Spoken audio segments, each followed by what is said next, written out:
नमस्कार बच्चों, जय हिंद। आप लोगों का वापस से हार्दिक स्वागत है। हमारी अभी सेट्स की जर्नी चल रही है और सेट्स की जर्नी में हम लोगों ने जाना कि ये होते क्या है, इनकी परिभाषा क्या है जो हमने कुदरत से जानी है। और साथ ही साथ इस ज्ञान का आज का जो वीडियो लेक्चर है ये आप लोगों के लिए बहुत इंपॉर्टेंट और खास होगा, क्योंकि हम सेट्स को सिर्फ और सिर्फ एक डेफिनेशन के फॉर्म में ही नहीं बल्कि अपने जीवन में इसका उपयोग कैसे कर सकते हैं ताकि हम एक सेल्फ लर्नर और सेल्फ डिपेंडेंट इंसान बन सके। प्लस इस ज्ञान का हम अपनी पूरी जर्नी में इस्तेमाल किस तरह कर पाएंगे, उसके लिए हमें किस तरह अपने आप को इवॉल्व करना है और इस ज्ञान का इस्तेमाल करके आगे हमें अपने आप को किस तरीके से इस ज्ञान का इस्तेमाल करना है ताकि हम इसको सही वे में यूटिलाइज कर सके और अपनी पढ़ाई को मजेदार बना सके, इंटरेस्टिंग बना सके। और उसी पढ़ाई की जर्नी के दौरान ना सबसे इंपॉर्टेंट चीज जो हमारे लिए है वो है हमारा ब्रेन। तो अब सेट्स की नॉलेज एंड ह्यूमन ब्रेन की नॉलेज को मर्ज करने का वक्त आ गया है ताकि हमारी ऑब्जर्वेशन स्किल भी एनहांस हो।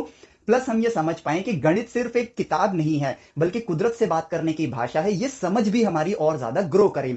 जो ह्यूमन ब्रेन की साइंस है, जो विज्ञान है, उसके साथ गणित का जो ज्ञान हम लोगों ने प्राप्त किया है, इनको जोड़ेंगे जब हम, तो हम अपनी ऑब्जर्वेशन स्किल्स को एनहांस करेंगे। और यही हमारे लिए इंपॉर्टेंट है 11वीं 12वीं कक्षा के अंदर। ये वक्त सिर्फ डेफिनेशंस को याद करने का नहीं है, अपने आप को सही वैज्ञानिक मार्ग पे, सही गणित के मार्ग पे ले जाने का है ताकि हम जब 12वीं कक्षा पास करके आगे बढ़े, हम एक सपना लेके आगे बढ़े कि या तो हमें इंजीनियर बनना है या डॉक्टर बनना है। उस दुनिया के अंदर जब हम जाएं तो हम नॉलेज के साथ जाएं, सेल्फ डिपेंडेंसी के साथ जाएं और एक सेल्फ लर्नर की तरह जाएं ताकि हम वो खोज सकें जो आज तक किसी ने नहीं खोजा है। यही हमारा प्राइम मोटो होना चाहिए। तो अब देखो, आज के वीडियो लेक्चर के लिए आपके जो प्री रिक्विसाइट लेक्चर्स हैं जो हम ऑलरेडी मैंने यूट्यूब पर भी और एप्लीकेशन पर भी डाल रखा है, वो है ह्यूमन ब्रेन, उसकी साइंस में आपको ऑलरेडी बता चुका हूं। इंफॉर्मेशन का जो लेक्चर था मेरा वो, और आपका चॉइस वाला लेक्चर, इन चीजों का इस्तेमाल होगा आज के वीडियो लेक्चर के अंदर। और सेट्स का ज्ञान आपको होना चाहिए, जो वीडियोस इससे पहले आ चुकी हैं सेट्स की, वो आपके प्री रिक्विसाइट है फर्दर आगे बढ़ने के लिए। तो अब देखो, ह्यूमन ब्रेन, अगर आपने वो वीडियोस नहीं देखी हैं तो पहले आपको वो देखना पड़ेगा, सीक्वेंस को फॉलो करना जरूरी है।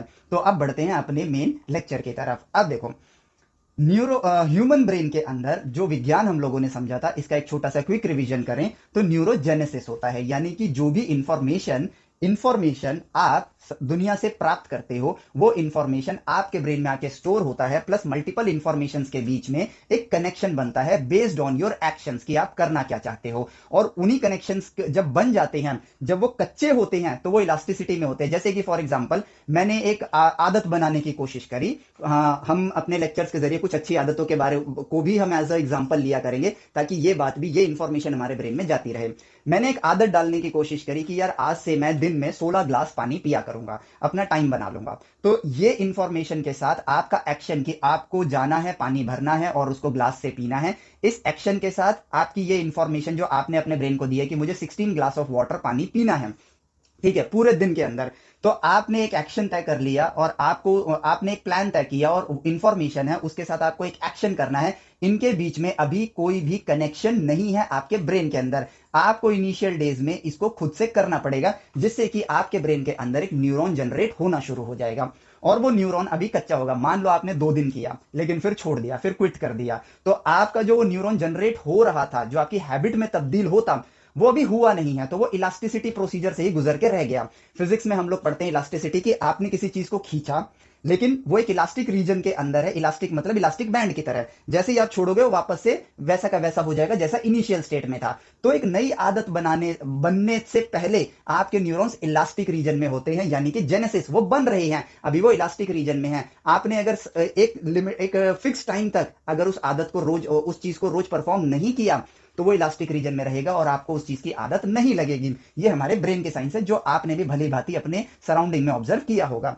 लेकिन यही काम अगर मैं अमूमन दिमाग के लिए कहा जाता है, कोई भी आदत बनाने के लिए 21 दिन लगते हैं, वो एवरेज होता है, जरूरी नहीं कि सबको 21 दिन लगे, किसी को 19 लग सकता है, किसी को 25 लग सकता है, ये एवरेज है ह्यूमन के लिए, तो हम 21 दिन ही लेके चलते हैं। 21 दिन के अंदर इलास्टिसिटी प्रोसेस जो है वो खींचते खींचते खींचते इतनी परमानेंट हो जाएगी, यानी कि दो चीजों के बीच में, आपको पानी पीना है, ये इंफॉर्मेशन जो आपने ब्रेन में फीड किया है, प्लस उसके लिए क्या एक्शन करने हैं, इनके बीच में एक कनेक्शन बिल्डअप हो जाता है, यानी कि क्रिएट हो रहा है। क्रिएशन को ही हम लोग जेनेसिस बोलते हैं। तो वो जो क्रिएट हो रहा है ना, अब वो प्लास्टिक स्टेट में आ गया है, यानी कि वो कनेक्शन परमानेंट हो गया है। प्लास्टिक क्या होता है, आपने उसको जितना खींच दिया, जैसे च्युइंगम होता है वो प्योर प्लास्टिक होता है, आपने जितना खींच दिया अब वो उतना ही लंबा रहेगा, आप थोड़ा और खींच दोगे वो उतना लंबा रहेगा। इलास्टिक क्या होता है, स्प्रिंग की तरह होता है, आपने खींच दिया लेकिन जैसे ही छोड़ा वो वापस अपनी ओरिजिनल स्टेट में आ जाएगा। तो जैसे ही आपका कोई भी हैबिट, कोई भी चीज आप 21 दिन तक करते हो ऑन एन एवरेज, तो वो प्लास्टिक स्टेट में पहुंच जाता है। यानी ब्रेन ने अब इन दो इंफॉर्मेशन के बीच में, या इंफॉर्मेशन और एक्शन के बीच में एक कनेक्शन बिल्ड कर लिया है। अब वो आपकी हैबिट है। अब आपको 22वें 23वें या 24वें दिन पे ना ये नहीं सोचना पड़ेगा कि आपको अपने आप को बोलना नहीं पड़ेगा कि यार मुझे पानी पीना है, मुझे दिन के 16 ग्लास पीने हैं। वो बाय डिफॉल्ट आपकी हैबिट में आ जाएगा ऑटोमेटिकली। जिस जिस टाइम पर आप दिन में पानी पी रहे थे उस टाइम अपने आप आपके हाथ में ग्लास आ जाया करेगा, मतलब आप खुद ही वहां पहुंच जाया करोगे। क्यों? क्योंकि इतने दिनों में आपने अपने शेड्यूल को उसके हिसाब से ढालना सीख लिया है। तो आप कोई भी काम कर रहे हो, आपको प्यास लगनी स्टार्ट हो जाएगी, बेशक आपके शरीर में पानी होगा, बट दिन में 16 मोमेंट ऐसे आ जाएंगे जब आपको पानी पीने की इच्छा जागने लगेगी और आप पानी पी लिया करोगे। और हो सकता है कि आप और अच्छी हैबिटें बना लो कि पानी के सोर्स को ही अपने पास रखना स्टार्ट कर दोगे, ताकि आप दिन के 16 ग्लास पानी पीते रहो। तो ये है देखो ह्यूमन ब्रेन का वर्किंग फिनोमिना, जो कि हम लोगों ने समझा। अब यहां पर सेट्स का क्या रोल आता है, उस पर चलते हैं। देखो सेट्स क्या होते हैं, जो ज्ञान हमारे पास है। सेट्स कहता है कि I am just a collection of, well defined collection of, कुछ भी हो सकता है, थिंग्स हो सकते हैं, इंफॉर्मेशन हो सकती है, कलेक्टिबल्स हो सकते हैं, कार्स हो सकता है, शूज हो सकते हैं, कुछ भी, उसका वेल डिफाइंड कलेक्शन हूं मैं। ये सेट्स हमें सिखा के गया है, या फिर गया नहीं है, ये कुदरत में हमने ऑब्जर्व किया है कि सेट्स की हम इस तरह की परिभाषा हम इंसान जानते हैं और यही हम कुदरत में फॉलो करते हैं। तो अब इस ज्ञान के साथ अगर हम बढ़ें, तो हमें इस ज्ञान को अगर ह्यूमन ब्रेन के साथ स्टडी करना है, इट लुक्स लाइक कि अब हम लोग आगे जो जर्नी करने वाले हैं ना, वो एक रिसर्च की तरह होगी, जहां पर रिसर्च को आप एक फास्ट फॉरवर्ड वे में देखोगे, लेकिन आप खुद करोगे। आपको सोचना है, सोचना इंपॉर्टेंट है, आपका सोचना बहुत जरूरी है। वही आपको सोचने की हैबिट कि न्यूरोजेनेसिस करना बहुत जरूरी है, और उसको इलास्टिक रेंज को पार कराते कराते हमें प्लास्टिक रेंज तक लेकर जाना है, कि हमारे लिए सोचने का काम करना ना, सोचना, सोचने के लिए हमें सोचना ना पड़े, वो बाय डिफॉल्ट हमारी हैबिट में आ जाए कि हम कुछ भी कर रहे हैं, कोई भी घटना हमारे सामने हो रही है तो हम उस पर सोच विचार कर रहे हैं कि ऐसा क्यों हो रहा है, इसके पीछे कारण क्या होता है। इस सोच को हमें डेवलप करना है। सोचने को तो हम उल्टी पुल्टी चीजें भी सोच सकते हैं, लेकिन कारण को सोचना, उसके पीछे के कोर रीजन को फाइंड करने की सोच को डेवलप करना हमारे लिए जरूरी है, क्योंकि उस सोच के साथ एक ऐसी समझ पैदा होगी जो आपको ऐसा काम करवाने पे मजबूर करेगी। आपका ब्रेन ऐसा काम करवाएगा आपसे, जिससे कि आप उन चीजों के लिए राइट एक्शंस लोगे, और इंफॉर्मेशन ब्रेन को दे दे के आप अपने आप को और इवॉल्व करते जाओगे। इसलिए सोचना जरूरी है। सोचने का मतलब ये नहीं है कि आप सोचोगे और आपको जवाब मिल जाएगा, लेकिन सोचने की इच्छा अगर पैदा हो जाएगी तो आप अपनी बॉडी को जवाब तक पहुंचने का रास्ता दिखाना शुरू कर दोगे। इसलिए सोचना इंपॉर्टेंट है। तो अब हम लोग एक इंसान की पैदा होने से लेकर, से फॉर एग्जाम्पल स्कूल मतलब 12वीं तक की जर्नी को ऑब्जर्व करते हैं। एक न्यू बॉर्न बेबी है, मान लो 10 दिन का बच्चा है, उसकी तरफ अगर मैं बॉल को थ्रो करता हूं, ठीक है, तो वो क्या करेगा, आपको ऑब्जर्व करना है और सोचना है वो क्या करेगा, उसका एक्शन क्या होगा। उसका एक्शन मात्र और मात्र ये होगा कि मुझ पे बॉल आएगी, ना तो वो कैच करेगा ना वो उससे बचेगा, वो बॉल आएगी उसे लगेगी और वो रोना स्टार्ट कर देगा। यानी कि इस चीज को ऑब्जर्व करें तो हमें एक चीज समझ आती है कि उस बच्चे का जो एक्शन है वो फिक्स्ड है, वो रोएगा। लेकिन यही चीज अगर मैं एक 10 साल के बच्चे के साथ परफॉर्म करूं तो वो, उसके पास दो चॉइसेस होंगी, एक्चुअली में 3 चॉइसेस होंगी। या तो वो रो सकता है, या वो कैच कर सकता है, या फिर वो डॉज कर सकता है। उसके पास 3 एक्शन आ जाते हैं। तो यहां से एक बात समझ आती है, इन दोनों घटनाओं को अगर ऑब्जर्व करें तो यहां पर एक बात आती है कि एक न्यू बॉर्न बेबी में और एक 10 ईयर ओल्ड बेबी में, ठीक है, क्या डिफरेंस है? डिफरेंस है इंफॉर्मेशन का जो कि इसके पास नहीं है बट इसके पास है। और ये इंफॉर्मेशन उसने कैसे ग्रैब करी है? नेचर में लोगों को ऑब्जर्व करके कि यदि उनके पास बॉल जाती है तो वो कैच करते हैं या हट जाते हैं डिपेंडिंग ऑन द स्पीड। तो यहां पर इनके पास इंफॉर्मेशन, और इंफॉर्मेशन होने की वजह से ही ये चॉइस ले सकता है कि मुझे करना क्या है। यदि बॉल बहुत तेज है तो वो डॉज करने की कोशिश करेगा, उसकी क्षमता के रेंज के अंदर की स्पीड से बॉल आ रही है तो वो कैच करने की कोशिश करेगा। और यदि बॉल बहुत तेज है, वो डॉज भी नहीं कर पाया, कैच भी नहीं कर पाया, बॉल उससे टकरा गई, तो शायद वो रो सकता है या नहीं भी रो सकता है। एक चौथी प्रक्रिया भी हम ऐड कर सकते हैं। तो एक 10 साल के बच्चे के पास जो चॉइस है वो उस इंफॉर्मेशन की वजह से है जो उसके ब्रेन के अंदर फीड हो गई है। और ये ब्रेन के अंदर जो इंफॉर्मेशन आई है ये ऑब्जर्वेशन से आई है। तो सही वे में आप समझ रहे होगे कि पढ़ने का सही तरीका क्या है, ये भी आपको समझ आना स्टार्ट होगा। तो इंफॉर्मेशन आने से, हमने इंफॉर्मेशन वाली वीडियो लेक्चर में पार्ट 1 में जाना था कि एक इंफॉर्मेशन आने से आप पहले से बेहतर होते हो। क्यों? क्योंकि वो इंफॉर्मेशन जब ब्रेन में आती है तो आपके पास प्रोसेस करने के लिए एक नया डेटा है, नया इंफॉर्मेशन है, जिसके अकॉर्डिंगली आप एक्शन ले सकते हो। हमारी ह्यूमन बॉडी तीन ही चीज में है, कंप्यूटर की तरह है, इनपुट डिवाइस, आउटपुट डिवाइस और प्रोसेसिंग यूनिट। इनपुट डिवाइस हो जाते हैं हमारे सेंसर्स, हमारी स्किन, टंग, नोज, आईज, ईयर्स, इनके जरिए हम इंफॉर्मेशन ग्रैब करते हैं। और रिमेनिंग बॉडी हमारी क्या है? आउटपुट डिवाइस है। और अंदर कुछ ऐसी चीजें हैं जो इसको फंक्शन कराने के लिए, जैसे हार्ट, किडनी, लंग्स, ये सब जो हैं उसको जिंदा रखने के लिए, फंक्शन कराने के लिए, ट्रांसफर करने के लिए, वो एक इंटरनल मैकेनिज्म हो गया। जैसे कंप्यूटर करता है, कंप्यूटर में इनपुट देते हो, उसका सीपीयू प्रोसेस करता है और आउटपुट देता है। आपके पुराने जमाने के सीपीयू आज के जमाने वाले काम क्यों नहीं कर पाते हैं? क्योंकि आज के जमाने के सीपीयू के अंदर जो इंफॉर्मेशन है वो पुराने जमाने के सीपीयू के अंदर वो इंफॉर्मेशन नहीं होती थी प्रोसेस करने के लिए। Same goes with human being. Computers कुछ नहीं है, कंप्यूटर्स बनाने के साथ साथ हम इंसान बस ह्यूमन रेप्लिका बना रहे हैं। शुरुआती दिनों में कम इंफॉर्मेशन, इसलिए कंप्यूटर स्लो, सिस्टम भी स्लो, बॉडी फंक्शनिंग भी स्लो होती थी, लेकिन इंफॉर्मेशन भी कम होती थी, तो उसके हिसाब से प्रोसेसिंग और आउटपुट भी सीपीयू अकॉर्डिंगली देता था। और आज इंफॉर्मेशन ज्यादा है तो आउटपुट भी आपके लिए ज्यादा इंफॉर्मेटिव आता है। आप एआई को ही देख लो, आज से 5 साल पुराने जो बीटा वर्जन ऑफ एआई होते थे, उनका आउटपुट और आज के एआई का आउटपुट अगर आप देखोगे तो जमीन आसमान का अंतर है। और ये अंतर कौन पैदा करता है? एआई पैदा नहीं करता है, ये अंतर पैदा करता है इंफॉर्मेशन। बेहतर ढंग से चीजों को समझने के लिए ऑब्जर्वेशन ही काम आती है। और बच्चे के पास जो न्यू बॉर्न बेबी है, 10 दिन का जो बच्चा है, वेरस 10 साल का जो बच्चा है, इन दोनों के अंदर जो डिफरेंस है उनके एक्शन में, वो इंफॉर्मेशन की वजह से ही है। और इंफॉर्मेशन उन्हें ऑब्जर्वेशन से मिली है। इसीलिए राइट एजुकेशन का फर्स्ट स्टेप होता है ऑब्जर्व करना। ठीक है, सो ये देखो इंफॉर्मेशन आपकी लाइफ में चेंज लाती है। अब यहां पर अगर हम देखें तो हमारा ब्रेन जो है वो कॉन्स्टेंटली इंफॉर्मेशन ग्रैब कर रहा है। और इसी इंफॉर्मेशन के साथ हम इस दुनिया में टू सेट ऑफ पीपल देखते हैं, दो सेट ऑफ पीपल बनते हैं। एक यहां पर बनता है, एक छोटा सा सेट होता है जिसमें गिनती के लोग होते हैं, सक्सेसफुल पीपल, एंड एक रिमेनिंग सेट होता है जो बहुत बड़ा होता है, ठीक है, नॉन सक्सेसफुल पीपल। अब सक्सेसफुल नॉन सक्सेसफुल में यहां पर मनी नहीं आएगा, यहां पर बात आएगा नाम का, कि किसका नाम कामयाब इंसानों की लिस्ट में शुमार है उसका। ठीक है, मनी यहां पर अभी मैटर नहीं करता है। ठीक है, तो अब यहां पर अगर हम इन दोनों का कंप्लीट सेट बना दें, मतलब तो बन जाएगा हमारे पास एक यूनिवर्सल सेट। ठीक है, तो एक यूनिवर्सल सेट बन जाएगा। सेट को अमूमन हम सर्कुलर फॉर्म में यूज करते हैं, बट वो तो हमारी मर्जी है, हम कैसे भी यूज कर सकते हैं। यूनिवर्सल सेट है population of whole world, non successful people, successful people. ठीक है, अब इन दोनों सेट्स को अगर हम एनालाइज करना स्टार्ट करते हैं तो यहां पर ना एक ही चीज है जो इन दोनों में डिफरेंस क्रिएट करती है। अब देखो, सेट हमारे पास क्रिएट हो गए हैं, हमारे पास एक यूनिवर्सल सेट है, एक सक्सेसफुल पीपल का सेट है जो कि उसका सबसेट है, और एक नॉन सक्सेसफुल पीपल का सेट है जो कि अगेन यूनिवर्सल सेट जो है total population of the earth उसका एक सबसेट है। अब इन सबसेट्स को अगर हम लोग ऑब्जर्व करना स्टार्ट करें, एनालाइज करना स्टार्ट करें, तो हमें यहां पर देखने को मिलेगा कि यार सक्सेसफुल पीपल और नॉन सक्सेसफुल पीपल में डिफरेंस क्या आता है। What is the difference? अगर हम कोर डिफरेंस पे जाना स्टार्ट करें, ऐसे अगर छोटी छोटी बातों पे जाए तो बहुत सारे डिफरेंसेस आ जाएंगे, लेकिन अगर हम कोर डिफरेंस को ढूंढने की कोशिश करें तो वो निकल कर आता है एक चीज जो कि है माइंड सेट का डिफरेंस। माइंड सेट का डिफरेंस, ठीक है, सेल्फ लर्नर, सेल्फ डिपेंडेंट और अपने गोल के पीछे आगे बढ़ने की इनकी इच्छा। ठीक है, नॉन सक्सेसफुल पीपल, गोल तो होंगे, सपने भी बड़े बड़े होंगे, लेकिन उसके लिए काम ना करने की इच्छा, मतलब काम से बचने के लिए बहाने बनाने की और चीजें को टालने की इच्छा, और दुनिया को यह बताने की कि यार मैं भी ऐसा कर सकता था अगर मेरे पास ये होता तो इन धारणाओं की वजह से ये सेट जो है काफी बड़ा हो जाता है। ये भी एक फाइनाइट सेट है, बट ये ऑलमोस्ट एक कॉमन पीपल के लिए अनकाउंटेबल हो जाता है। क्यों? क्योंकि नंबर ऑफ संख्या जो यहां पर है वो बहुत ज्यादा है, बट ये एक काउंटेबल चीज आ जाती है।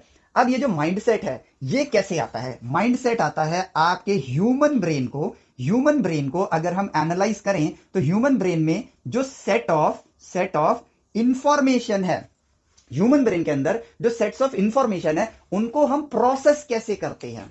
ठीक है, हम अपनी गलत आदतों को कैसे बदलते हैं। गलत आदत ये एक इंफॉर्मेशन है जिसको हमारा ब्रेन प्रोसेस करता है, और हमारा आउटपुट यूनिट यानी हमारे हाथ पैर और रिमेनिंग बॉडी उसके हिसाब से एक्ट करती है। अब इसको समझते हैं। ठीक है, जैसे कि गलत आदत मतलब कि हमारी कुछ गलत इच्छाएं पैदा होनी स्टार्ट हो जाती हैं, समाज को देख के हम लोग गलत आदतों में इंक्लूड हो जाते हैं। तो जो हम कर रहे हैं, अगर हम उन गलत आदतों के साथ मिलके हम भी वही चीजें करने लगे हैं, तो वो करना हमारे लिए आउटपुट है। ठीक है, और वो इनपुट हमें कहां से मिला? वो भी हमें अपने समाज से ही मिला, क्योंकि हमने उन चीजों को लोगों को करते हुए देखा और फिर ब्रेन ने प्रोसेस किया कि हमें ये करना चाहिए या नहीं करना चाहिए। तो ब्रेन को उससे एक सेटिस्फैक्शन मिल रहा था, इसलिए हमने वो गलत आदतों को चुन लिया और हम आगे बढ़ने लगे। वेयर एज हमारे ब्रेन को सेटिस्फैक्शन मतलब जब हमें लेबर करना पड़ता है या हार्डवर्क करना पड़ता है, तो कंपेयर्ड टू क्विक क्विक क्या बोले उसको, क्विक डोपामिन रिलीज के सामने वो हार्डवर्क हमें कहीं ना कहीं 99.99% लोगों को क्विक रिलीफ की तरफ ले जाता है,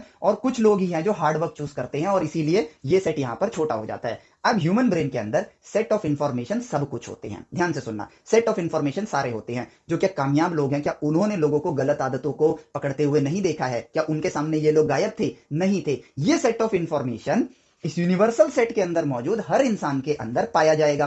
ठीक है, ये इंफॉर्मेशन उनके अंदर भी है। प्लस कामयाब लोग क्या करते हैं, ये सेट ऑफ इंफॉर्मेशन नाकामयाब लोगों के पास भी है और कामयाब लोगों के पास भी है। लेकिन अब यहां पे इंपॉर्टेंट ये आता है कि आप अपने ब्रेन के किस सेट का इस्तेमाल करने वाले हो और किस सेट का neurogenesis elasticity to plasticity level तक ले जाने वाले हो। यह डिफाइन करेगा कि आप खुद पर निर्भर करने वाले हो। ये लोग डिपेंडेंट प्रजाति के लोग होते हैं, ये इंडिपेंडेंट प्रजाति के लोग होते हैं। ये अपने काम का, अपने प्रॉब्लम का सॉल्यूशन खुद ढूंढते हैं। ये अपने काम का और अपने प्रॉब्लम का सॉल्यूशन मार्केट में सर्च करते हैं। ये प्रॉब्लम का सॉल्यूशन ढूंढते हैं और उसे ही बिजनेसेस बना के इन लोगों को एज अ सॉल्यूशन देना स्टार्ट कर देते हैं। जैसे कि एक एग्जांपल देता हूं। इंसान के लिए लंबी दूरी तय करना एक मुश्किल काम था, ठीक है, लेकिन जो कार के इंजन का इन्वेंटर था या कार का इन्वेंटर था, उसके लिए भी तो लंबी दूरी तय करना एक मुश्किल काम था। ध्यान से समझना। अब वो भी तो यूनिवर्सल सेट के अंदर आते हैं। सारी भीड़, उस जमाने की बात कर रहा हूं, उस जमाने में मान लेते हैं कि जो भी पॉपुलेशन थी, 100 करोड़ एग्जांपल ले लेते हैं, 100 करोड़ लोगों की पॉपुलेशन थी पूरे वर्ल्ड की जब कार इन्वेंट हुई थी।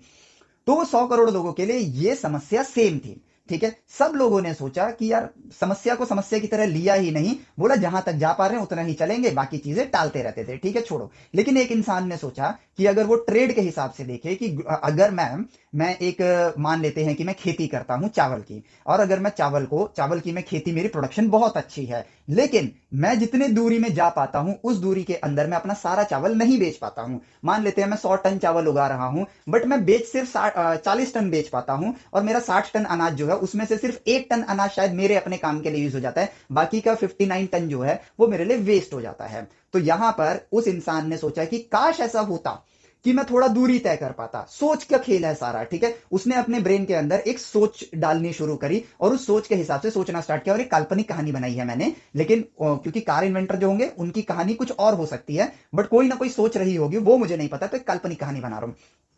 लेकिन मल्टीवर्स में कहीं ना कहीं किसी जगह पे सेम कहानी हुई हो सकती है। तो उसने सोचा कि यदि मैं दूर तक ट्रेड कर पाता, मेरा अनाज की क्वालिटी अच्छी है, हो सकता है मैं ऐसे एक बहुत दूर का किसी गांव में चला जाऊं जहां पर उनसे बेहतर चावल की क्वालिटी मैं दे पाऊं, लेकिन एक समय सीमा के अंदर पहुंच पाऊं ताकि मेरे चावल भी खराब ना हो। ठीक है, तो उसने क्या किया, बैलगाड़ी से अपनी एक रेंज थी, लेकिन कार से तुम्हारी रेंज और दूर हो सकती है, तो मतलब एक इंजन से, कार ना बोल के हम सोचे कि एक ऐसी गाड़ी जो और दूर तक तुम्हें ले जा सके।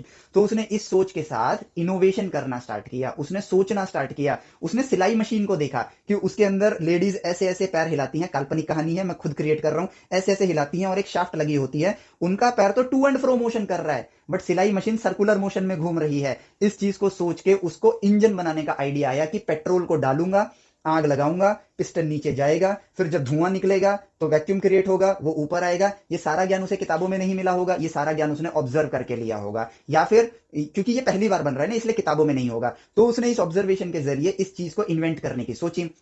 जैसा जीवन चल रहा था अभी भी वैसा ही चल रहा है। ठीक है, लेकिन टिल द इन्वेंशन, जिस साल तक मान लो उसको ये काम करने में 3 से 4 या 5 साल लग गए, इन 5 साल के दौरान अभी भी सबका जीवन सेम टू सेम है, बट इस प्राणी के जीवन में, इस इनोवेटर माइंडसेट वाले इंसान के जीवन में एक नया काम है, एक एम्बिशन है, और दुनिया बदलने वाली है इसके एम्बिशन के साथ। 5 साल बाद जब एक इंजन क्रिएट कर लेता है, उसको इन्वेंट कर लेता है, तो यहां पर सिर्फ इसका भला नहीं होता है, क्योंकि जो इसने प्रॉब्लम थी ना, वो सबकी प्रॉब्लम थी। लेकिन अब इस इंजन के जरिए ये कार को मैन्युफैक्चर करेगा। इंजन बना लिया, ढांचा लगाना है, 2 सोफे डालने हैं, एक आगे एक पीछे, स्टीयरिंग के बारे में सोचना है और लंबी दूरी तय करना है। इससे ट्रेड बेनिफिट सबको होना स्टार्ट हुआ। तो जो इकोनॉमी ऑफ द वर्ल्ड उस टाइम पर थी, इकोनॉमी मतलब व्यापार, ठीक है, जो व्यापार उस वक्त पूरी दुनिया में चल रहा था, अब व्यापार में वृद्धि हो गई, यानी वर्ल्ड की इकोनॉमी इकोनॉमी यहां पर इंक्रीज हो जाती है उस एक इनोवेशन के साथ। और वो इनोवेशन जिस देश में हुआ होगा, बाकी पूरी दुनिया के लोग उस टेक्नोलॉजी को उस देश से खरीदेंगे, और जब खरीदेंगे तो पूरी दुनिया का जो व्यापार है, व्यापार के जरिए जो पैसा है वो उस देश में आएगा और वो देश भी तरक्की करना स्टार्ट कर देगा। आसान शब्दों में देखो हमने चीजों को कैसे कनेक्ट कर लिया। हम सिर्फ कनेक्शन करने से कितनी दूर है पता है? सिर्फ एक ऑब्जर्वेशन की दूरी मात्र है। जस्ट ऑब्जर्व करना है और अपनी सोच पे भरोसा रखना है। ऑब्जर्वेशन के दायरे में, ऑब्जर्वेशन जिसको कर रहे हो उसके हिसाब से लॉजिकली सोचना है। जब आप खुद ब खुद नेचर देना स्टार्ट करेगा। तो यहां पर उस बंदे ने प्रॉब्लम जो थी, जो सबकी प्रॉब्लम है, उसके लिए इनोवेट किया और उसको बिजनेस क्रिएट कर दिया। अब क्योंकि नॉन सक्सेसफुल लोग, ये भी उनकी भी प्रॉब्लम है, ये प्रॉब्लम के लिए दूसरों पे डिपेंड करते हैं, तो they have started buying cars. ठीक है, उस जमाने में। अब तो ये एक अलग सिस्टम के हिसाब से चलता है कार का, मैं एकदम इनिशियल डेज की बात कर रहा हूं। So they started buying that innovation, and वो जो सक्सेसफुल इंसान है जिसने इनोवेट किया है, ठीक है, उसने इन चीजों को बेचना स्टार्ट किया। एंड यहां पे मनी सक्सेसफुल नहीं है, उसकी नॉलेज की वजह से वो सक्सेसफुल हुआ। और जो पैसा होता है ना, वो सक्सेसफुल लोगों के पीछे खुद ब खुद चलकर आ जाता है।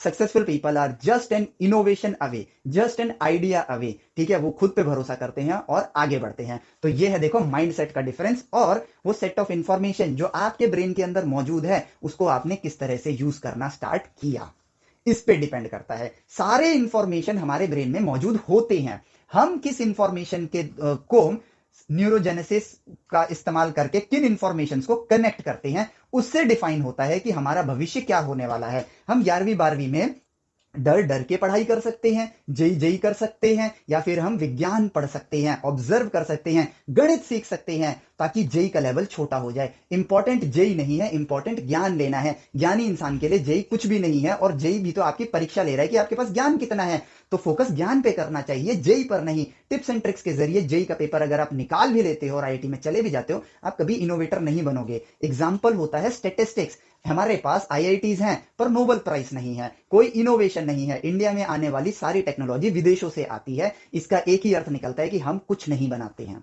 ठीक है, इस चीज में कोई दो राय नहीं है। आप पूरी इंडिया में छान मारो, मेड इन इंडिया टेक्नोलॉजी नहीं मिलेगी। असेंबल्ड इन इंडिया मिल जाएगी, ठीक है, जो कि अलग अलग कंट्री से आपने प्रोडक्ट उठाए, असेंबल किया और एक कॉपी प्रोडक्ट बना दिया हो। Product is not an innovation, innovation is creating something new जो कि एग्जिस्ट नहीं करता है। ठीक है, तो उस चीज को हम एक इनोवेशन बोलते हैं, वो इंडिया में नहीं मिलता है। और इनोवेशन करना मुश्किल नहीं होता है, हमारा माइंड सेट गलत होता है, इस वजह से हम नहीं कर पाते हैं। हम लोग 10वीं तक सपने देखते हैं, 11वीं 12वीं में जेई की वजह से अपने सपने तोड़ देते हैं क्योंकि हमारी डायरेक्शन गलत होती है। और फिर 12th के बाद हम लोग जॉब की तलाश में आगे बढ़ना स्टार्ट कर देते हैं कि बस हमें जॉब मिल जाए। तो इनोवेटर जो बचपन में था ना, वो बड़ा होकर कर्मचारी बनने तक आ जाता है। तो इसका मतलब जो शिक्षा हमने ग्रहण करी है उसने हमें इवॉल्व नहीं किया। उल्टा एक ताकतवर इंसान जो बचपन में एक ताकतवर माइंडसेट रखता था, जिसके पास बस इंफॉर्मेशन नहीं थी, लेकिन इंफॉर्मेशन आने के बाद उसकी प्रोसेसिंग गलत हो गई और वो ताकतवर से कमजोर हो गया। बचपन में वो किसी से भी अपने आप को कंपेयर करता था ना, तो अपने आप को वो उससे ऊपर देखता था। लेकिन जब वो बड़ा हो जाता है ना, तो वो हर इंसान के सामने झुका हुआ फील करता है। बस वो ओहदा देखना स्टार्ट करता है कि अगर मैं, ये मेरे से बड़े ओहदे का इंसान है तो झुके रहो, मुझसे कोई छोटे ओहदे का इंसान है तो उसके सामने चौड़े हो जाओ।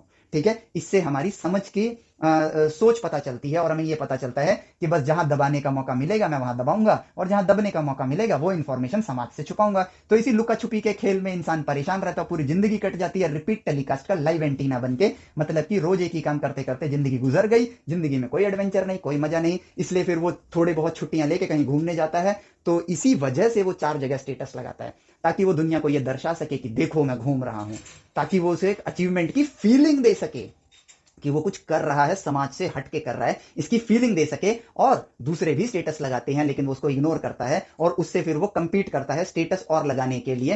एंड बस इसी लूप में नॉन सक्सेसफुल लोगों की जिंदगी के धागे जो हैं घूमे के उलझ के रह जाते हैं, और वो सेम काम करते करते करते अपना पूरा जीवन काट देता है। एंड लाइफ में कोई मजा नहीं है, कोई इनोवेशन नहीं, कोई एम नहीं, जिंदगी में कोई मजा नहीं। तो इस तरह से लाइफ काटने का चॉइस अभी आप ले सकते हो, क्योंकि ये वक्त आपके सीखने का है। जिस दिन आपने कॉलेज ग्रेजुएशन कंप्लीट करी, आपके पास सीखने का भी वक्त नहीं बचेगा। इसलिए आज सीखो, सही दिशा में सीखो, सही माइंडसेट के साथ सीखो, सही चीज सीखो।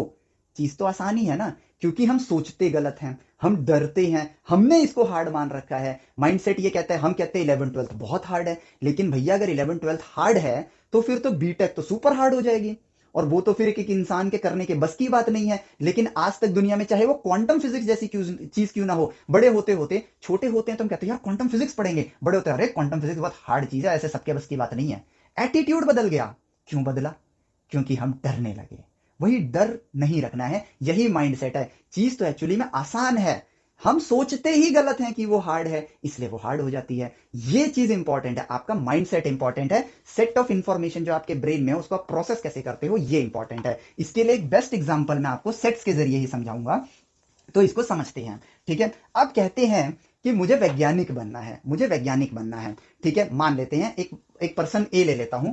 पर्सन ए है, ए ही लिखता हूं बस। ठीक है, पर्सन बी है एंड पर्सन सी है। ठीक है, ये तीनों अपनी लाइफ में बहुत बड़ा नाम करना चाहते हैं। ठीक है, पर्सन सी जो है वो स्पोर्ट्स में करना चाहता है, वो स्पोर्ट्स में करना चाहता है। पर्सन ए जो है वो मैथमेटिक्स की दुनिया में करना चाहता है, मान लेते हैं मैथमेटिक्स की दुनिया में करना चाहता है। और पर्सन बी वो बस अपनी जिंदगी काटना चाहता है। ठीक है, बस ऐसे जिंदगी काटनी है। ठीक है, इसका कोई मकसद नहीं है। इन लोगों की संख्या बहुत ज्यादा होती है, बट यहां पर हमने एक ही लिया है। अब तीन इंफॉर्मेशन लेते हैं, तीन सेट ऑफ इंफॉर्मेशन लेते हैं कि हमें नॉलेज गेन करनी है, नॉलेज गेन करनी है। मान लेते हैं मैथमेटिशियन है। ठीक है, तो साइंस एंड मैथमेटिक्स की ये नॉलेज गेन करेगा, उसकी इंफॉर्मेशन का एक सेट है हमारे पास। ठीक है, प्लस यहां पर हमें और जो इंफॉर्मेशन का हम सेट बनाते हैं, सेट के फॉर्म में बनाते हैं हम इसे। ठीक है, हमें नॉलेज लेनी है तो हम कहते हैं साइंस मैथ्स का एक सेट है। ये एक सेट है साइंस और मैथ का। ठीक है, एक सेट है आपके लिए कि खेलने से, जैसे इस स्पोर्ट्स वाले बच्चे के लिए खेलने की मदद से, खेलने से हमारी फिजिकल स्ट्रेंथ बढ़ेगी, जिससे हमारी शारीरिक क्षमताएं इंक्रीज होंगी। ठीक है, तो यहां पर खेलने की अपने कुछ भी खेलना हो गया, दौड़ना हो गया, पकड़म पकड़ाई खेलना, छुपन छुपाई खेलना, क्रिकेट खेलना, हॉकी खेलना, मल्टीपल स्पोर्ट्स हो गए। तो स्पोर्ट्स का एक सेट है। ठीक है, जिसको मैं प्लेइंग लिख देता हूं, प्लेइंग स्पोर्ट्स। ठीक है, ये वाला सेट इसके पास भी है, इसके पास भी है, इसके पास भी है। मैथमेटिशियन को क्या खेलने के बारे में नहीं पता होगा? ये बनना चाहते हैं, अभी बने नहीं है, इनको भी खेलना पता है। और क्या स्पोर्ट्स वाले बंदे ने साइंस और मैथ नहीं पढ़ी होगी? इसने भी पढ़ी होगी। ठीक है, और जो कुछ नहीं करना चाहता है उसे भी खेलना है, उसने भी साइंस और मैथ पढ़ी ही है। ठीक है, फिर एक इंफॉर्मेशन लेते हैं इंटरनल हेल्थ के लिए। इंटरनल हेल्थ के लिए कि मान लो हम एक चीज जो सबसे इंपॉर्टेंट है कि 16 ग्लास ऑफ वाटर जो है, 16 ग्लास ऑफ वाटर जो है वो कंज्यूम करना है, वो कंज्यूम करना है। और कुछ और हैबिट्स की अच्छा खाना खाना चाहिए, तो गुड हैबिट्स का एक सेट है हमारे पास। ठीक है, मैं यहां पे 16 ग्लास ऑफ वाटर लिखने के बजाय good good habits, good habits for internal health, internal health. ठीक है, इसका एक सेट है। जो भी सारी इंफॉर्मेशन है ये कहां मौजूद है? इंसान के ब्रेन में मौजूद है, इंसान के ब्रेन में मौजूद है। अब एक इंसान कहता है कि तुम्हें वैज्ञानिक बनना है ना, तुम अपना फोकस पूरा पढ़ाई पे डालो, 24 घंटे पढ़ाई करते रहो। ठीक है, 24 घंटे पढ़ाई करते रहो। अब यहां पर ना, यहां पर भी मैं एक काम करता हूं, दो दो बच्चे लेता हूं, ए डैश, बी बी डैश और सी सी डैश। ठीक है, ताकि हम इन दोनों का भी आपस में कंपैरिजन कर सकें। ठीक है, आपको एक इंफॉर्मेशन समाज ने पोर्ट्रे करी कि focus on science and maths. ठीक है, इसी पर फोकस करते रहो। तो अब यहां पर इसने अपनी पूरी एनर्जी इन चीजों पर लगाई। ठीक है, ए ने सारी एनर्जी से साइंस और मैथ पर लगाई। लेकिन ए डैश ने क्या किया, जो ये ए डैश पर्सन है, इसने अपनी एनर्जी साइंस मैथ पे भी लगाई, अपनी एनर्जी स्पोर्ट्स पे भी लगाई, अपनी एनर्जी गुड हैबिट्स पर भी लगाई। लेकिन इसने प्रायोरिटी में साइंस मैथ के सेट को ऊपर रखा, उसके बाद स्पोर्ट्स सॉरी गुड हैबिट्स के सेट को, GH गुड हैबिट्स के सेट को सेकंड नंबर पे रखा, और यहां पर या कह लो इसके बराबर रखा। ठीक है, और प्लेइंग स्पोर्ट्स के सेट को भी इसने तीसरे पायदान पे रखा। ठीक है, अब इसने किया क्या, टाइमिंग इसको ज्यादा दी, बट इसको मैंडेटरी रखा कि करना ही करना है, मैंडेटरी रखा। और गुड हैबिट्स जो है इसको भी इसने मैंडेटरी रखा कि भाई करना ही करना है। अब हुआ क्या, इसके पास तीन अलग सेट ऑफ इंफॉर्मेशन है। ठीक है, लेकिन इसने क्या किया, अब जरा सोचो, साइंस और मैथ्स का स्पोर्ट्स के साथ। ठीक है, समाज क्या कहता है, पढ़ोगे लिखोगे बनोगे नवाब, खेलोगे कूदोगे होगे खराब, ऐसा बोलता है। ठीक है, तो ये जो समाज इंफॉर्मेशन पोर्ट्रे कर रहा है उसको ए ने फॉलो कर लिया। लेकिन ए डैश ने कहा, सोचा, इंपॉर्टेंट वर्ड्स पकड़ना, सोचा और ऑब्जर्व किया कि यार खेलने से शारीरिक क्षमताएं बढ़ती हैं। और यही तो एक साइंटिस्ट की पहचान है, वो ऑब्जर्व करता है खेलने से अगर शारीरिक क्षमताएं बढ़ती हैं। और ये भी तो इंफॉर्मेशन हमारी समाज में मौजूद है ना कि हेल्दी बॉडी के पास ही हेल्दी ब्रेन होता है। तो उसने इस वे में इन दो चीजों को कनेक्ट किया कि यदि मुझे साइंस और मैथ पढ़ना है, ठीक है, उसके लिए मुझे मेंटल वर्क ज्यादा करना है। लेकिन यदि मैं खेलूंगा, मेरा शरीर हष्टपुष्ट होगा, तो मैं थकूंगा जल्दी नहीं, शुरुआती दिन में नहीं, ये बहुत पहले से खेल रहा है तो इसकी आदत में है, तो मैं थकूंगा नहीं। यानी कि मैं साइंस और मैथ को फोकस्ड वे में ज्यादा वक्त दे पाऊंगा। फॉर एग्जाम्पल, इसके इस ए डैश के अंदर थकने की क्षमताएं, मतलब ये थकता नहीं है जल्दी, ठीक है, ये लंबे समय तक फोकस्ड रह के काम कर पाता है। और ये शक्ति उसमें किसकी वजह से आई? स्पोर्ट्स की वजह से। प्लस ये गुड हैबिट्स को फॉलो कर रहा है, डेली पानी पीता है टाइम टू टाइम, ताकि भाई इसका शरीर इंटरनली साफ रहे, अच्छा खाना खाता है जिसकी वजह से इसकी बॉडी को प्रॉपर न्यूट्रिशन मिलता है। तो इन दोनों चीजों की वजह से ये थकता कम है। यानी कि ये जितने टाइम भी पढ़ेगा, मान लेते हैं कि भाई इसने खेला भी और इसने गुड हैबिट्स को भी रखा, और अभी जस्ट फॉर दिस सिनेरियो हम ये कहते हैं कि ये दोनों 2 आवर्स के लिए पढ़ाई करते हैं, ए और ए डैश दोनों हैं 2 आवर्स के लिए पढ़ाई करते हैं। बट इन 2 घंटे में जो ये ए पर्सन है और ए डैश पर्सन जो है, इसका फोकस हो सकता है शायद 1 घंटा 50 मिनट तक ये फोकस्ड रहे, लेकिन जो ए है शायद वो पहले 20 मिनट तक ज्यादा फोकस्ड रहे, और रिमेनिंग 1 घंटा 40 मिनट वो बस पढ़ रहा है जबरदस्ती, बट उस फोकस के साथ नहीं पढ़ पा रहा है। पॉइंट को समझ रहे हो? यहां पर इस सेट ऑफ इंफॉर्मेशन पर जिसने फोकस किया, ठीक है, ए ने फोकस किया, और ए डैश ने इन तीनों इंफॉर्मेशन के बीच में न्यूरोजेनेसिस की मदद से कनेक्शंस बना दिए, न्यूरोजेनेसिस की मदद से कनेक्शंस बना दिए। और ये जो कनेक्शन है इसको अब मदद कर रहा है इसकी क्षमताओं को बढ़ाने के लिए। अच्छा शरीर है, ठीक है, खाने की वजह से, फिजिकल एक्टिविटी की वजह से, कम करता है साइंस और मैथ के मुकाबले, लेकिन करता जरूर है। इसीलिए विज्ञान की दुनिया में, और ये वो इंफॉर्मेशन मैं आपको दे रहा हूं इस एग्जांपल के जरिए जो हमें करना चाहिए। मैंने देखा है बच्चों को 11वीं 12वीं में वो एकदम पागलों की तरह बस पढ़ते रहते हैं, अदर एक्टिविटीज को भूल जाते हैं। ये वक्त इवोल्यूशन का है, सीखने का है। सीखने के लिए दुनिया की बताई हुई एक लूप को फॉलो करने का नहीं है। अगर इस लूप को फॉलो करके सब कामयाब होते तो वो लोग जिन्होंने आपको ये बताया है वो भी एक कामयाब इंसान होते। सोच के देखना इन बातों को, ठीक है। तो यहां पर इन चीजों को समझो, सिर्फ इस पे पड़े रहना, ठीक है। वेस्टेज ऑफ टाइम का जो सेट ऑफ इंफॉर्मेशन है, जैसे जो कि मैंने यहां नहीं लिखा, जैसे इंस्टाग्राम, सोशल मीडिया, इधर उधर की बकैती करना, ठीक है, उलझुल हरकतें करना, वो सेट के साथ हमारा यहाँ कोई कनेक्शन ही नहीं है, उस सेट को तो इग्नोर करना है हमें। लेकिन जो काम के सेट्स हैं उनके बीच में कनेक्शन बनाने से हमें एक फायदा हो रहा है। तो यहाँ पे फायदा किसको है? ए डैश को है। इसीलिए कई बार आपने सुना होगा, ऐसा कहते हैं कि यार ये बच्चा तो दिन रात पढ़ता था बट इसका नहीं होता है, लेकिन ये बच्चा खेलता कूदता भी इसका हो जाता है। जरा सोचो, ये ऑब्जर्वेशन आपके सामने मौजूद है लेकिन हम इग्नोर कर रहे हैं, ठीक है। और इसमें सबसे बड़ा जो फैक्टर होता है ना, वो एक सेट ऑफ इंफॉर्मेशन है। ये एक ऐसा सेट है जो कि आप सबकी जिंदगी बनाता भी है और बिगाड़ता भी है। फियर का सेट, फियर के सेट को जो ओवरकम करता है उसकी जिंदगी बनती है, फियर के सेट में जो फंस जाता है उसकी जिंदगी बेकार हो जाती है, ठीक है। ये बच्चा फोकस्ड है, ए बच्चा साइंस मैथ पढ़ना चाहता है, ए डैश भी पढ़ना चाहता है, लेकिन ए जो है ना, ए बच्चा पढ़ क्यों नहीं पाया पता है? क्यों? क्योंकि उसने अपनी फिजिकल स्ट्रेंथ नहीं बढ़ाई, तो मेंटल स्ट्रेंथ उसकी ऑटोमेटिकली कम हो गई। ही वॉन्ट्स टू बट वो कर नहीं पाया। क्यों नहीं कर पाया? क्योंकि पहले तो साइंस का फर्स्ट प्रिंसिपल ही उसने अपनी जिंदगी में यूज नहीं किया, सेट्स को कनेक्ट करना, जो हमारी ह्यूमन ब्रेन को यूज करने का एक तरीका है, ठीक है। प्लस एक इच्छा होना इंपॉर्टेंट नहीं है, उस इच्छा के लिए अपने आप को इवॉल्व करना इंपॉर्टेंट है, ठीक है। ऐसे हमें ब्रेन में मल्टीपल सेट ऑफ इंफॉर्मेशन का इस्तेमाल करना है। स्पोर्ट्स वाले, अब इनकी तो क्या ही बात करें, सीधा स्पोर्ट्स वाले पाते हैं, ये तो किसी सेट के बीच में, ये तो इन्हीं सेट पे फोकस नहीं करते, तो इनको तो क्या ही कहना। तो ये बस एक दिखाने के लिए एक एग्जांपल है। अगला एग्जांपल आता है सी और सी डैश पे। तो भाई सी और सी डैश पे अगर हम लोग ध्यान दें तो यहां पर ये बंदा स्पोर्ट्स में अपना नाम करना चाहता है। एग्जांपल ले लेते हैं, क्योंकि इंडियन ऑडियंस है हमारी, इंडिया के बच्चे हैं, तो हम क्रिकेट का ही एग्जांपल लेंगे, ठीक है। तो भाई सी जो है ना, वो क्रिकेटर बनना चाहता है, तो वो सिर्फ खेलता था, वो भी यही इन्हीं की तरह, वो सिर्फ खेलता था। आगे की कहानी आई थिंक आपके ब्रेन ने खुद ही बना ली होगी। वो सिर्फ खेलने पे फोकस करता था, उसने न्यूट्रिशन पे फोकस नहीं किया और ज्ञान पर भी फोकस नहीं किया, ठीक है। लेकिन एक दूसरा बंदा है सी डैश, इसने सोचा कि यार अगर मैं क्रिकेट खेल रहा हूं और जिस वक्त मैं बैटिंग कर रहा हूं, तो मेरे पास जो बॉल आ रही है, यदि वो स्पिन बॉल आती है तो वो टकरा के मुड़ जाती है। तो वो सिर्फ ये नहीं सीखता था कि यार बॉल ऐसे आएगी, ऐसे मुड़ेगी, तो बस ऐसे मारना है। वो जमीन को देखना उसने स्टार्ट किया कि यार यदि घास का मैदान होता है तो बॉल स्पिन ज्यादा करती है, लेकिन रेतीला मैदान होता है तो बॉल स्पिन कम करती है। उसने इस चीज को परखना स्टार्ट किया और ये सोचा कि यदि घास का मैदान होगा तो स्पिन को खेलना मेरे लिए अगर मुश्किल है तो उसके लिए भी मुश्किल है, तो कम स्कोर पे भी हम एक चैलेंज दे सकते हैं। लेकिन अगर थोड़ा सा रेतीला है, सूखा मैदान है, तो स्पिन कम होगी, यहां पर मुझे ज्यादा स्कोर बनाना पड़ेगा ताकि सामने वाले को चैलेंज दिया जा सके। इस सोच के साथ वो बेहतर प्लानिंग कर पाया अपने उस मैच के लिए जो वो जीतना चाहता है, ठीक है। फिर एक बॉलर की तरह अगर वो सोचे कि यार जब मैं एक बॉल करने जा रहा हूं, जब मैं एक बॉल को फेंक रहा हूं, तो यदि एक तरफ का सरफेस मेरी बॉल का शाइनिंग हो और एक तरफ का रफ हो जाए, ठीक है, तो उसके लिए मैं क्या कर सकता हूं? उसके लिए मैं ये कर सकता हूं कि भाई मैं बॉल की पहचान करने की आदत डालूं, ठीक है, और कोशिश करूं कि स्टार्टिंग ओवर्स में तो दोनों तरफ शाइन होता है, लेकिन अगर मैं शुरुआत की 3-4 बॉलों में, ठीक है, टप्पा एक ही तरफ पड़ने दो, बॉल के एक ही साइड पे टप्पा पड़ाओ, मैं इस तरह से बॉल फेंकूं कि टप्पा एक ही तरफ पड़े,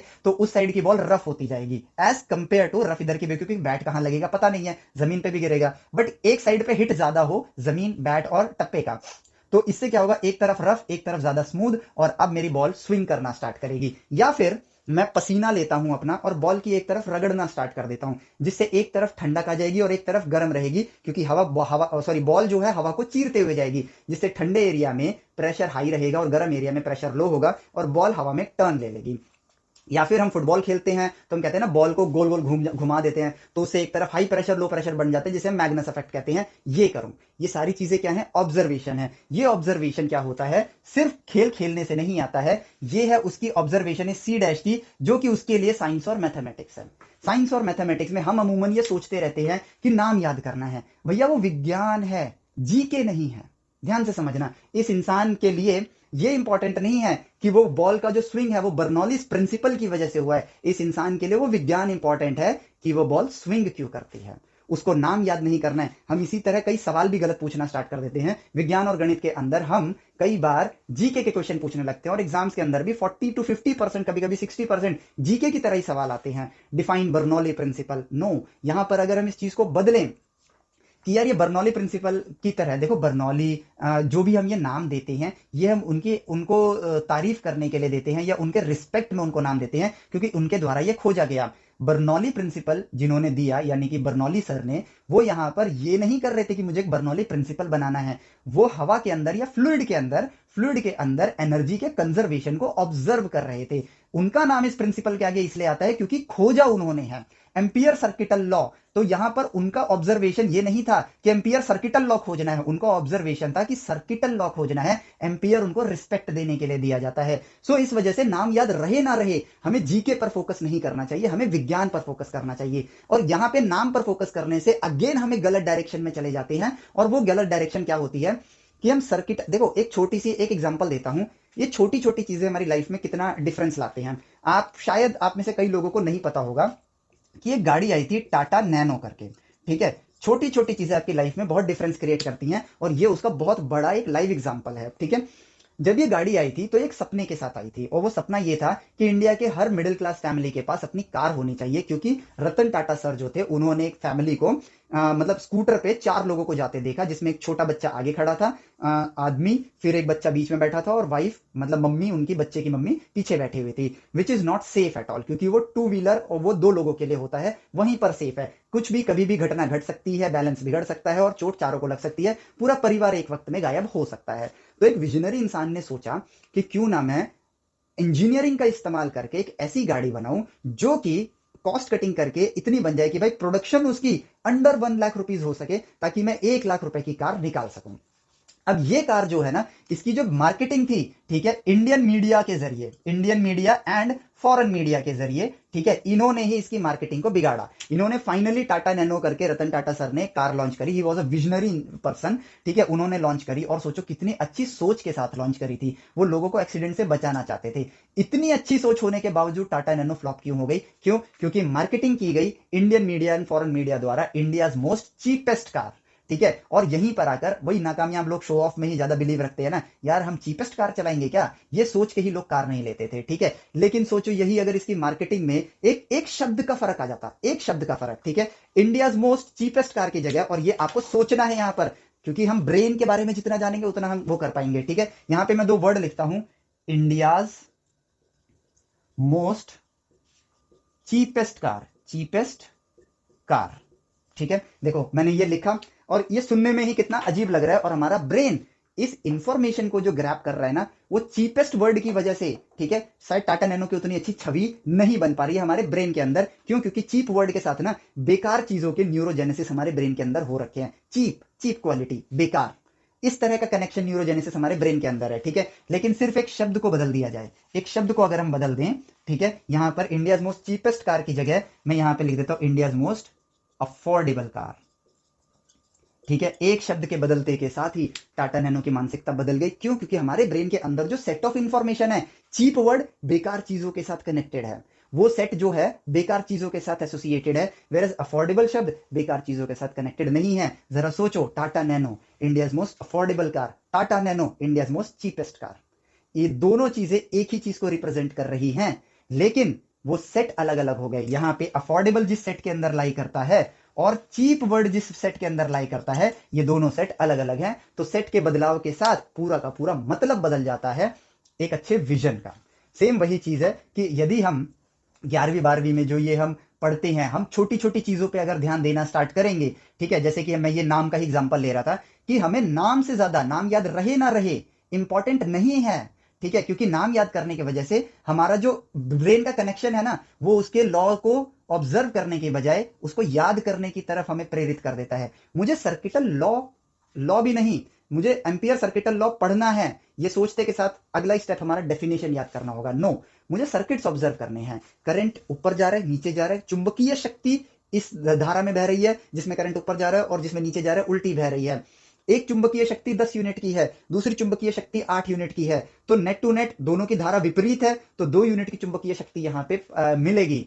सिर्फ इतनी सी ऑब्जर्वेशन, बिना ये सोचे कि मुझे एम्पियर सर्किटल लॉ पढ़ना है, जो उन्होंने ऑब्जर्व किया हम भी वही ऑब्जर्व करेंगे, ज्ञान प्राप्त करेंगे ऑब्जर्वेशन के जरिए। उसके बाद उनको रिस्पेक्ट करने के लिए जो ज्ञान मैंने प्राप्त किया है, प्राप्त हो गया ना, अब मैं उसको एम्पियर सर्किटल लॉ बोलूंगा कि ये जो ज्ञान है ये एम्पियर सर ने खोजा था, इसीलिए हम उनका नाम लेते हैं, वरना सर्किट को ऑब्जर्व तो मैंने भी कर लिया है। डिफरेंस, वर्ड की वजह से माइंडसेट में डिफरेंस आता है और काम करने से भी डिफरेंस आता है। हम गलती ये करते हैं कि हम सारी चीजों के नाम से डेफिनेशन तक जाते हैं।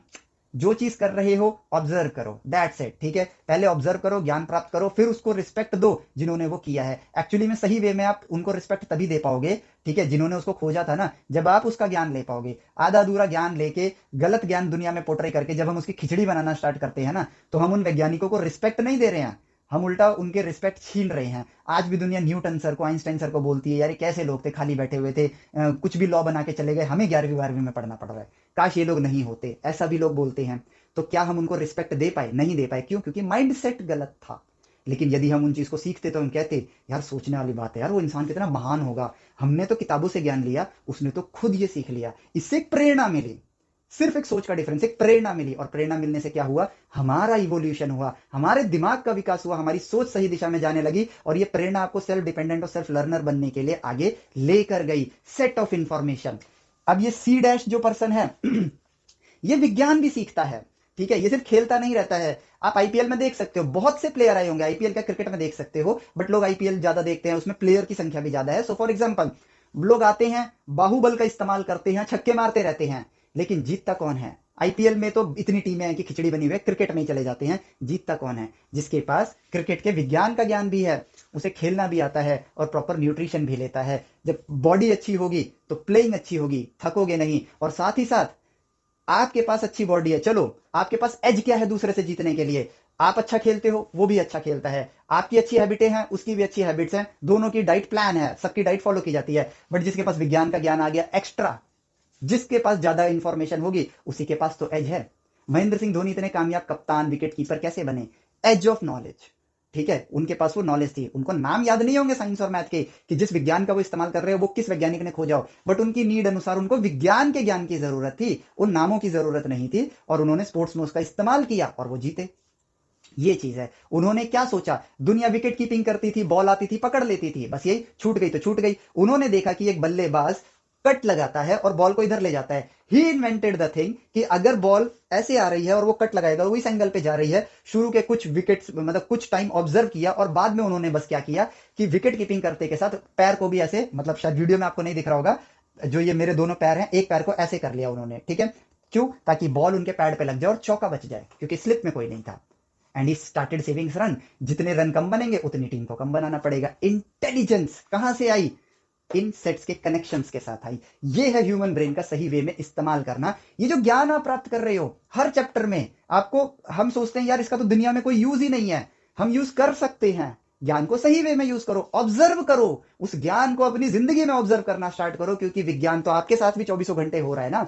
Just do it and see the result in your life. Self dependent बनना बहुत जरूरी है और ये कोई कार्य नहीं है, आप हो। इस सेट को डिलीट करो, फियर के सेट को डिलीट करो। ज्ञान जिसने खोजा उसने भी खुद ही खोजा और आप भी खुद ही खोज सकते हो। और ज्ञान ऐसा नहीं होता है कि मुश्किल होता है, ये परसेप्शन जो बना है हमारे ब्रेन के अंदर, रॉन्ग परसेप्शंस के न्यूरोजेनेसिस के साथ साथ ना हमारा ब्रेन न्यूरो डिलीशन पे भी काम करता है। जिन न्यूरॉन्स का हम इस्तेमाल करना छोड़ देते हैं ना, वो आदत अपने आप छूट जाती है हमारी, वो आदत अपने आप डिलीट हो जाती है। ठीक है, नई आदतें हम बना सकते हैं और गलत आदतें हम छोड़ सकते हैं। ठीक है, आप और गलत आदतें छोड़ने के लिए आपको उस पर फोकस करने की भी जरूरत नहीं है, आप फोकस करो अच्छी आदतें बनाने पे, अपने आप उससे फोकस हट जाएगा और वो डिलीट हो जाएगा। That's it. ठीक है, अपने ऊपर भरोसा करना स्टार्ट करो। हमने रामायण सुनी है ना, रामायण के अंदर एक वक्त आता है जब कौन बोलते हैं, जटायु बोलते हैं, जो भी बोलते हैं, हनुमान जी को बताते हैं कि यार आपके अंदर ना समुद्र लांघने की क्षमता है, बस आप भूल चुके हो। वो एक उसको वो कहानी रियल है या कैसी है आई डोंट नो, बट वो कहानी एक ज्ञान देकर जाती है। और वो ज्ञान क्या है? वो ज्ञान ये है, सेम आप भी हनुमान जी की तरह ही हो, आपके अंदर पोटेंशियल असीमित है, इनफाइनाइट है, बस आपको ही नहीं पता है। यहीं पे आके बस हमें अपने पोटेंशियल को अनलॉक करना है। 11वीं 12वीं वो साल है ग्रो करने का, ना कि डर के अपने आप को श्रिंक करने का। सोचो, ठीक है, ज्ञान लेना आसान है तो हम ले सकते हैं, हमें सिर्फ टाइम मैनेजमेंट के सेट पे ध्यान देना है। हमें पता है कि इस चीज को करने से यदि मुझे ज्ञान नहीं मिल रहा है तो मैं वहां पे टाइम अपना देना बंद कर सकता हूं। सोचो, सोचो, education is not learning of facts, it is the training of mind to think. Albert Einstein.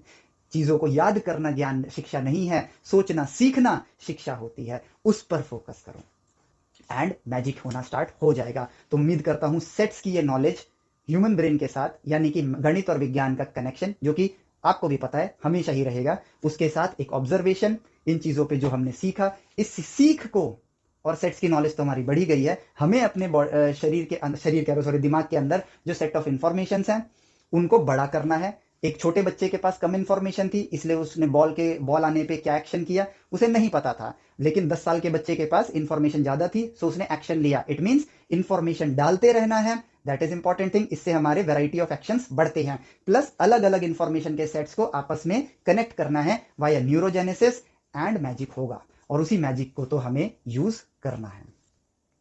ठीक है, और ऐसे ही हम सेल्फ लर्नर, सेल्फ डिपेंडेंट बन जाएंगे। That's it.